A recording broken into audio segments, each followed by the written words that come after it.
different from day to day. It could be just having large numbers that day, having all 15 toddlers.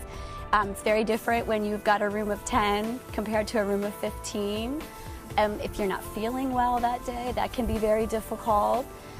Sometimes if you have a staff member out and you have someone new in the room, that's definitely a stressor. We've come across some difficult parents in the past. That's definitely a stressor in this field. You know, you want to please and you want to work with those parents as a team, and sometimes that can be a little difficult. I think like any other teacher, you can become overwhelmed if a child is overwhelmed. That by far has been my biggest struggle as a teacher. You know, you're giving all day. And you know, you can't not give. How could you? You have these two little eyes looking at you and they need you, like, you have to give. So some days you feel like, I don't have anything left, you know? Some days, you know, they're off, you know? Can't make little people stay in routines but for so long. So when they're having those rough days, just when the days are off like that, you know, it's always stuff going on at home sometimes that we don't really know. But we know from how their temperament is, how they're acting, you know. Probably didn't sleep really good the night before, probably didn't eat really good, not really feeling well, but they can't say it, you know. Fever's not showing up, but it's coming. So those little things throw off the day. And when you have those days, that's what makes me stress, probably more than anything. And like I said, the giving, and when you're starting to feel burnt out, when you can feel it coming on. Are those little shapes? What's the shape of that? Is that a triangle or a square?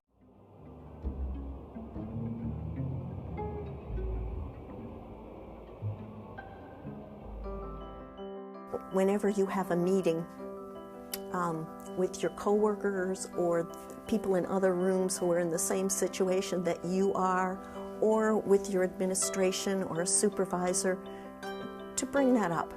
I think it's something, if you're really feeling that, and I have really felt that, and if you feel you can't get out of that, it's time to talk to a peer or a coworker, someone in your room or someone who's working with a similar age group in another room. Talk to them about what's going on and how you're feeling and what they do. Get ideas from other people about how to handle the stress of the real stress that there is, especially in a room with young children. I count on my coworkers. We have a pretty good team in there right now, so we're able to read each other a lot. We can tell when someone's kind of reaching that level. I try to take good care of myself at home, make some time for myself so that when I do come here, my time is with the children, and it's a little easier to just take a deep breath and count to 10. And sometimes, you know what, if something's not going the way you want it to go, then it's just time to be flexible and do something else. Sometimes, you know, there's more of them than there are of us. Sometimes we got to go with the flow and do what they want to do.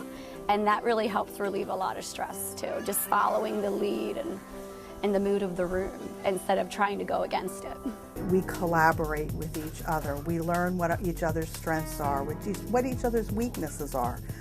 We have here at the Child Development Center, this is something I learned a long time ago in Michigan when I was working with a group of people, and we were in a toddler room, and we had a code word that we said. At the time it was Eiffel Tower. Here we need a drink of water. So if a staff member says, I need a drink of water, that tells the rest of us that that person needs a break. Whatever that may be. It might be a break from a child, it might just be to get out of this room and breathe, whatever that is. That's our code word, we know it. And that collaboration makes for a happier staff, I think, and I think children know that.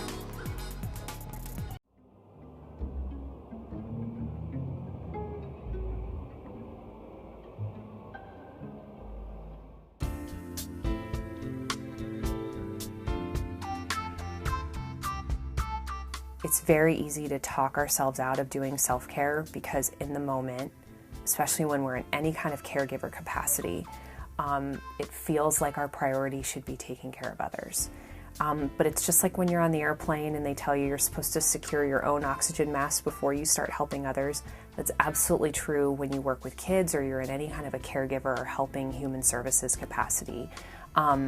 Because quite frankly, the capacity to help comes from you having that capacity yourself to be in a place where you're calm and where you can manage. And so feeling guilty about taking care of yourself is really not productive, and it's really not fair, because quite frankly, I think we would agree that if you were giving advice to a colleague or to a child or to one of the moms of one of the kids that you work with, you would absolutely recommend that they take care of themselves. And that in turn makes you, it helps you to have that capacity to be able to do your job the very best that you can.